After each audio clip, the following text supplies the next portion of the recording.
Right, we're down in Orpington again with Archie, the sharpshooter sharp. Now, you had your little run out a couple of months ago, and well, let's put it this way, you look pretty sharp after a layoff. Yeah, no, it went well, do you know what I mean? The fight went how we wanted it to go. It was supposed to be a tough fight.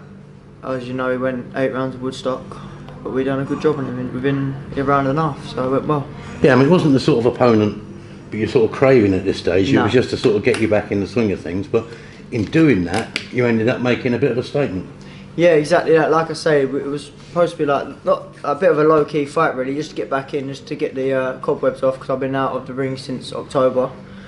Obviously, first fight after my injury, and yeah, it couldn't have gone any better really. So I was pleased with the performance, and like I say, this is the fight that we won. What's happening in July? It tees you up nicely for this one, but it's obviously another title fight, defence of your title, isn't it? And you're taking on Jordan McCorry, who's a tough Scot. Now, we BT viewers, people who follow our shows, will have seen up in Leicester he fought the British champion Sam Bowen. He wasn't given much of a chance really going into the fight. I think people wrote him off a little bit, but he was an awkward customer. He's a tough sort. He made good credit of himself, to be honest with you, up there. He boxed well. He made very hard work for Sam Bowen. He caught Sam a lot. Sam just walked forward with him. To be honest with you, Jordan McCorry is a very tough man, but his style suits me down to the ground. The referee wasn't on his side that night, was it? And that probably stopped him doing some of the work where he was actually having a bit of success. Of course, yeah, exactly that. But to be honest with you, Sam Bowen's a strong, tough, come-forward fighter, but we're too clever for that. And I think you'll see that, like I say, Jordan McCorry's style will suit me down to the ground.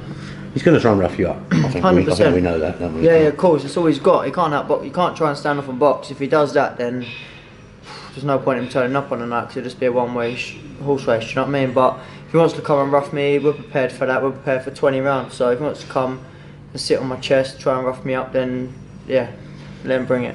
If you get those nimble feet moving again, we reckon? Yeah, 100%. We'll spin him up, tie him up. He'll fall through ropes, left, right, and centre.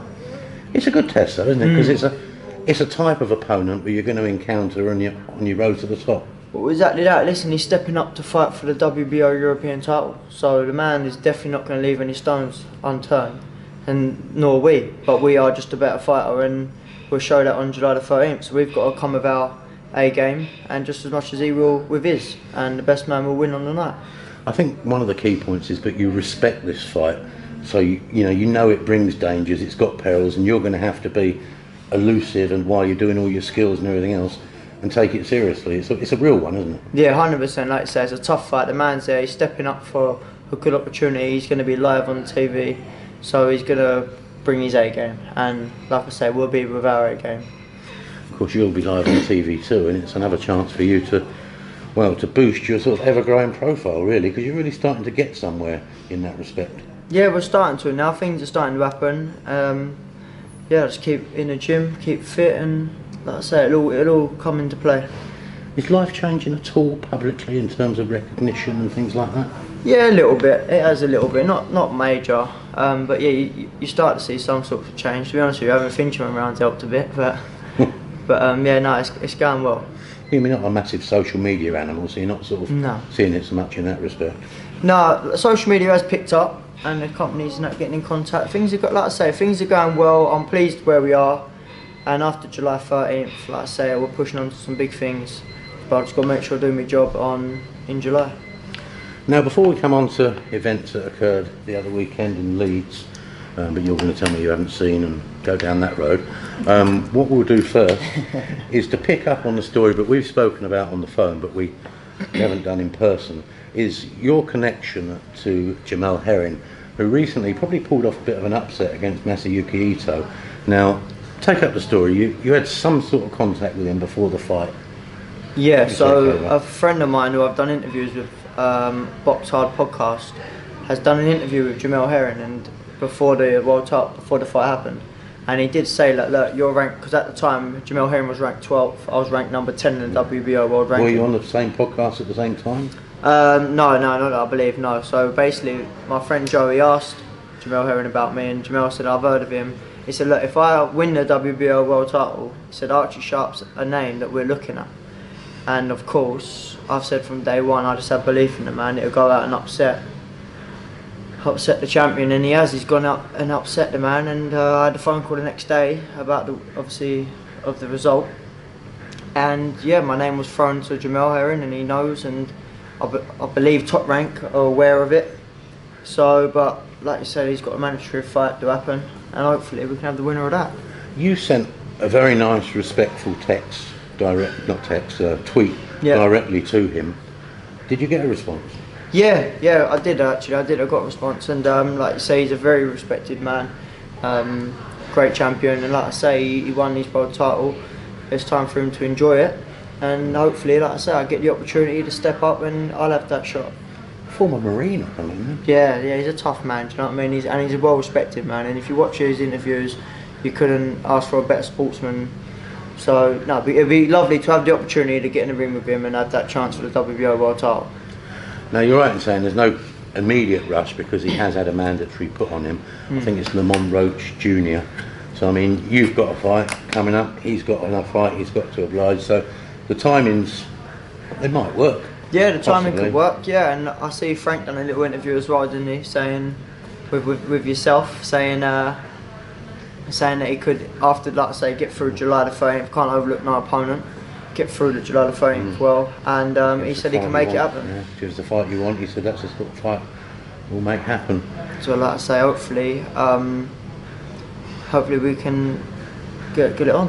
When we put that story out about you and Herring on, across social media, did you get any comeback with people saying, well, you're getting a bit ambitious, after 14 fights or something? Did you get any of that? I did, yeah, but then I also did get a lot of supporters saying Archie Sharp is 100% world title, world champion. So yeah, I did get that, but at the end of the day, I know my ability, and that's what I've dreamt as a child. I've set big goals, and that's what's going to happen. I'm going to achieve them goals, and I'm living the proof. I'm ranked 10th now in the world, in the WBO world ranking, so I'm definitely on course. Because Jordan McCorry is kind of banking on that, because he said, as far as he's concerned, looking at your record, you've only had one fight. And I suppose until you can only have one fight at a time, and until you're in a position to, to build up these wins, I suppose that is your situation. Exactly that. At the end of the day, I've got to do the proof in the ring, and like I said, I know what my ability. I know how good my ability is, and I know what I'm capable of doing, and I've just got to prove to everyone. So yeah, everyone's going to say, oh, he's only had one test, he only boxed Leon Woodstock, but then I get in with Jordan McCorry, beat Jordan McCorry, oh, he's only had 2 tests. You're always going to have someone moaning or saying something, so it's ignore it. Just exactly that. I'm on my own road, I'm on my own path, and I'm going to the top. Right, I'm going to take you off your path slightly. We're going to go back, I can't remember, it was last weekend, the weekend before in Leeds. We watched Zelfa Barrett and your former opponent, Leon Woodstock, get it on for the Commonwealth title. Yeah. You're about to tell me that you genuinely haven't watched 30 seconds of it. No. But you have heard bits and pieces about it, and you have got opinions about it. So what is your take on that fight and the outcome? Well, to be honest with you, on the night of the fight, I was out with the kids, so I did say that to a lot of people. Everyone was asking me, "You're going to watch the fight?" Look, I ain't watching that fight. I don't need to watch the fight. I've got Jordan McCorry to concentrate on. But yeah, I have heard a lot of people rung me on the night, and I did hear that Zelfa Barrett boxed a masterclass and outboxed Leon Woodstock. So I have heard that. I asked Zelfa afterwards whether you had provided him with the blueprint to beat Leon Woodstock, and he kind of fudged his answer a little bit. I don't know, did you see that? I did see an interview of him saying, yeah, that he boxed the best Leon Woodstock, but I don't know how he can say that when I beat the man, the reigning champion, in his backyard, unbeaten. He's never been on the floor. So listen, every round he had with Zelfa Barrett last week, all he kept thinking was, Archie Sharp done this to me, Archie Sharp done this to me, because I done exactly what Barrett went and done, and that's get on the back foot and outbox Leon Woodstock. You feel, I believe, that Zelfa was fighting damaged goods? Of course, yeah, 100%. But listen, you can't take it away from the man. He still won his Commonwealth title, and he still won. He had to go, and he won. I did hear say he won convincingly. So you can't take it away from the man. But when he's doing interviews saying, "Oh, I boxed Leon Woodstock and Archie Sharp never done no damage to him," well, I disagree there, because it just goes to show. One thing I said to Zelfa afterwards was, about his next objective, and he wants the British title, according to him, and ideally a fight against Sam Bowen. Now, I know people are going to kind of link you and Zelfa together, and I don't know if you're going to agree with this. I don't think you and Zelfa's got the makings of a really fan-friendly fight. Do you know where I'm coming from? I do think you'll be yeah. certain each other. It's a, you know, you both use your footwork pretty well. Maybe that's not a fight that would really click.